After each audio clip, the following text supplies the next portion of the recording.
Hey there, beautiful. Welcome to my channel. My name is Sandra Carmen and I'm a feminine embodiment guide, speaker and mentor for women on a path of deep emotional and sensual healing.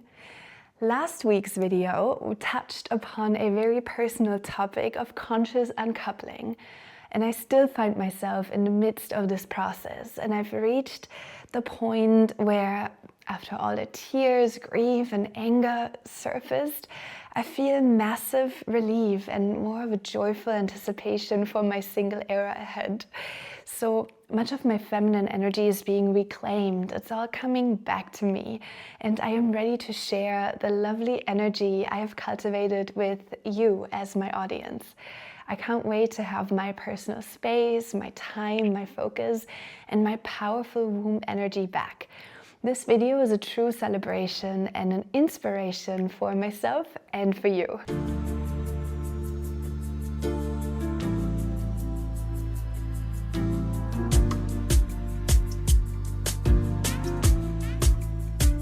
If you're standing in a moment in your life of big change, maybe something's ending and a version of you is quietly fading away, it is my deepest invitation to make space for who you are becoming.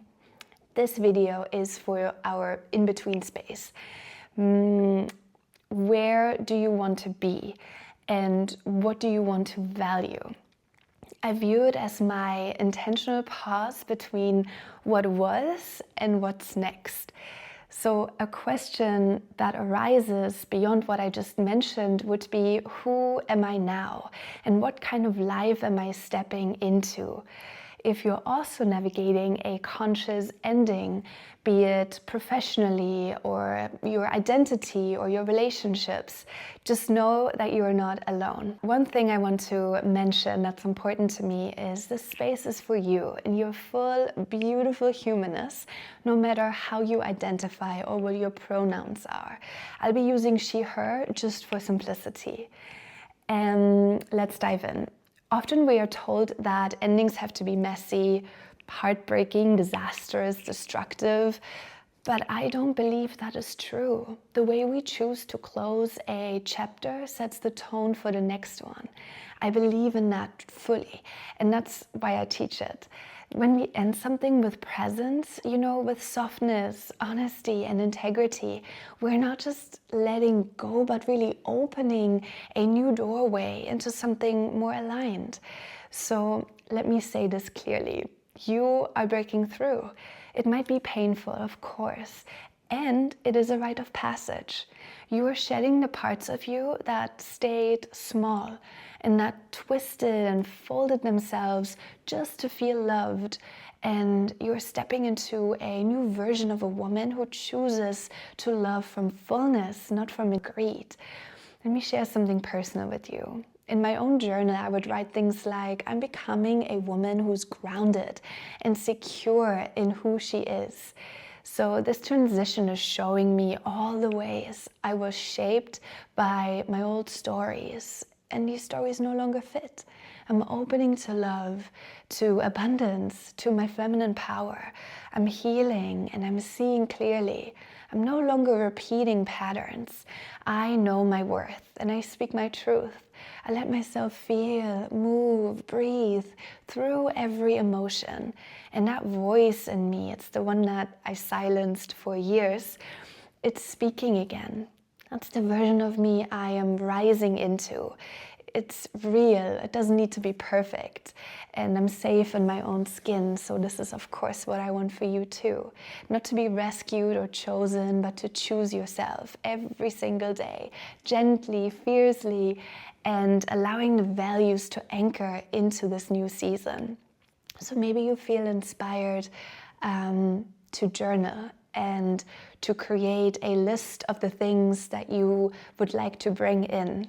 I want to create a space where my sensuality comes first and my own practice, where my intuition comes over everything, where my voice matters and there's full transparency in my expression, where I honor my truth and know that it never hurts, rather heals, and that asking for help means I'm strong. and where I open my heart, where it's safe to do so, where I open to love and I know that God is a wise woman, where I can call on ancestral guidance, and where I simply am love. If these were your values, what would shift? What would you stop tolerating? That's what I kept asking myself. What would I finally start saying yes to? And in this next chapter, I see myself not needing a man to save or fix anything, or to hold me in a way that I couldn't even hold myself. So I want to show up with devotion. And I want a man who comes from not the ego perspective and not a trauma response, but from his depth of presence. A man that shows up with devotion and with a secure attachment. So here's a personal bonus tip. Check his father wound, his relationship with his biological father. Is there conflict? Is there a silent war or an obvious fight going on? Is there respect and forgiveness? Was he able to learn how to treat women well from his father figure, either adoptive, biological, or within other structures? Is there a strong connection and is it healthy? Or is he trying to repair it if not? How does he speak about his father? And most importantly here, what do you feel is true when he speaks about him? All of these things matter. It influences his behavior, and if he wants it or not, it also influences how he's treating you in the long run. Sure, short term, we can all adjust our image and the way we show up to be the best version of ourselves. But what happens in the long run? So take your time to check him. Do not give yourself and your beautiful body too soon. The longer you wait, the better actually. If the man is truly aligned with your standards and values, he will have the necessary patience and compassion to wait as well. So do not let our toxic, broken society tell you otherwise. I allowed the messed up collective opinion to manipulate my own beliefs before, and I've always regretted it. So you are better than that. Fixing the mistakes will take your precious time and a lot of energy from you to complete the inner work later on. So it's a hefty load, believe me, I've been there, and I want better for you. I see myself not rescuing anyone, but sitting beside them peacefully and powerfully, with grace, with feminine love, pouring out of my heart and soul, with reverence, with happiness. I see myself creating magic, feeling magnetic, rooted, soft, open, in the abundance I am to really feel that.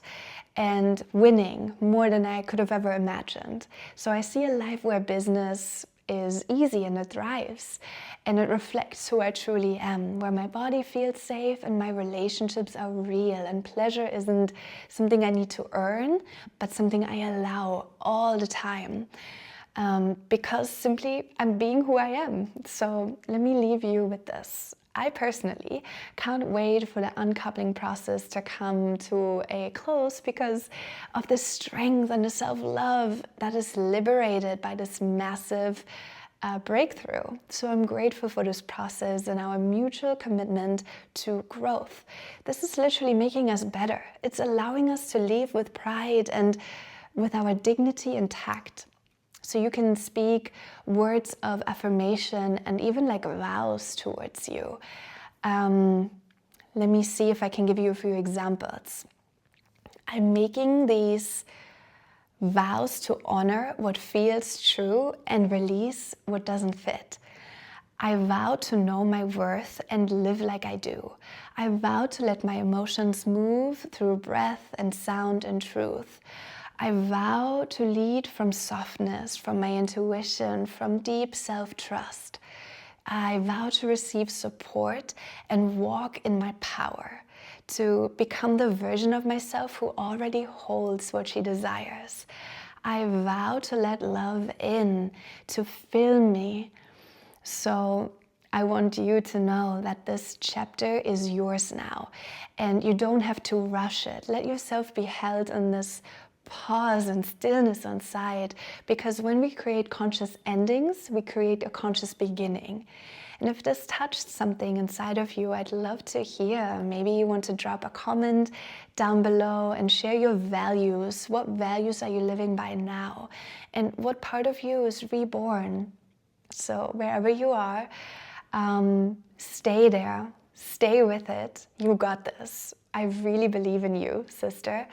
And I hope to see you in the next video. Sending you so much love. Bye.